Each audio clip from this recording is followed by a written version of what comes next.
Hi, I'm John, and I'm wearing a soy sauce shirt. This is facts and crap. Facts and crap. Facts and crap. This is facts and crap. Facts and crap. Facts and crap.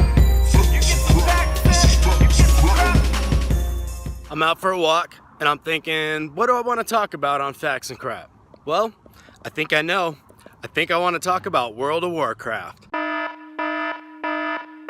For those who don't know, World of Warcraft is a video game.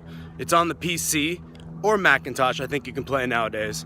And it's an MMORPG, which basically means it takes the element of an RPG, which is a role-playing game, and it mixes it into an MMO, massively multiplayer online. So you got a bunch of people running around online with characters that they created. And I think WoW is in its 13th year. I could be wrong on that, but it's been the biggest MMO since it came out. We shorten MMORPG to just MMO. People know what you mean when you say MMO. So when the game came out, it was really cool. And one of the reasons I liked it is because I played basketball in high school, and I loved the camaraderie. I loved that we were working together as a team for a common goal. And one of the things World of Warcraft has is raids. And raids are these big challenges in the game that you have to get up to 40 people together to go and beat this big dungeon. But you don't start at raids. You start as a level 1 character in your own starting zone, and there's tons of different classes like mage, rogue, druid, warrior, and they all do different things.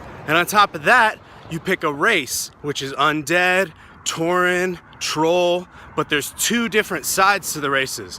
The ones I just named are called the Horde, and the other ones are the Alliance, where you have humans, you have night elves, you have gnomes. So use your imagination for a second. You can combine these races and these classes to make something like a gnome warrior, where you're running into the thick of battle against all these huge beasts, and you're about this tall. But nobody plays gnomes. There's a whole leveling process. You spend probably, as much time as you'd spend on Skyrim or another big RPG game leveling up your character, but then that's not the end. You get to then group up and go do these raids. Some of the best times I've ever had with video games are in those raids. With my old guilds, Sad Panda Patrol, the Deathbringers. In fact, one of the coolest stories of gaming I've ever had comes from the guild, the Deathbringers, I was in. We used to raid a zone that was in the Burning Crusade expansion, and my buddy and I got to go visit our guild master and his daughter, who was also in the guild, all the way in Utah. And that was one of the coolest, I guess you could say, experiences in real life that came about because of a video game. So you heard me use the word expansion. Well, when World of Warcraft came out like 13 years ago, it was just World of Warcraft. And we called that one vanilla, kind of like vanilla ice cream. And that was the first basic version of WoW, and there were a lot of things wrong with it, but there were also a lot of cool things in it. In fact, it was so cool that people are arguing and have actually successfully convinced Blizzard, the makers of World of Warcraft, to release their own vanilla server somewhat whenever. We don't know exactly when it'll come out, but they're making a dedicated place for people to play the original game. Over the years, we've had the Burning Crusade, which is when I first started playing the game, that increased the level cap from 60 to 70. Then we had Wrath of the Lich King, which bumped it up to 80.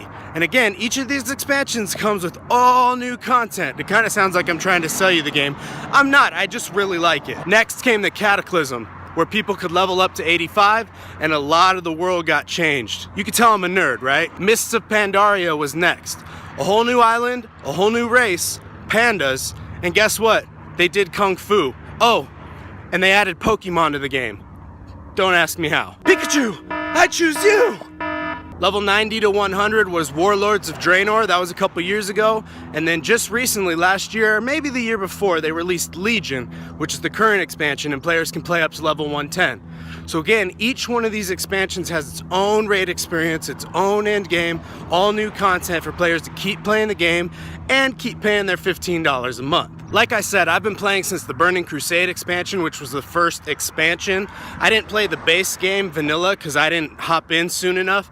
I had friends that were playing, and they were like, John, you should play World of Warcraft, you should play World of Warcraft. And for the longest time, I said, no, because I know that when I do, I'm gonna get addicted. And guess what happened? I would say now I have my addiction under control.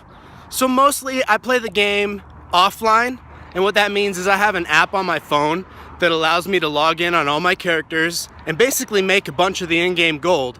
And then I use that in-game gold to buy the newest expansion, to buy anything I want in the game, and to pay for my game time. Pretty baller, right? They have a new expansion coming out in August, and I've already pre-ordered it. I paid for it with the in-game WoW Gold. And I used to be a hardcore raider. I'd play 3 nights a week for 5 hours a night, and we were doing all kinds of end-game content and killing it and just doing great.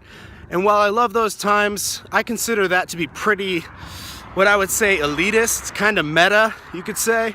It's just a lot of time to put in the game, and I don't play anything near that anymore. I'm much more casual, but I'm still pretty serious casual. So I don't raid a whole lot, but I enjoy leveling new characters. I enjoy trying the new stuff that Blizzard puts into the game. And I honestly think this is maybe a little biased, but I honestly think World of Warcraft is one of the best games of all time.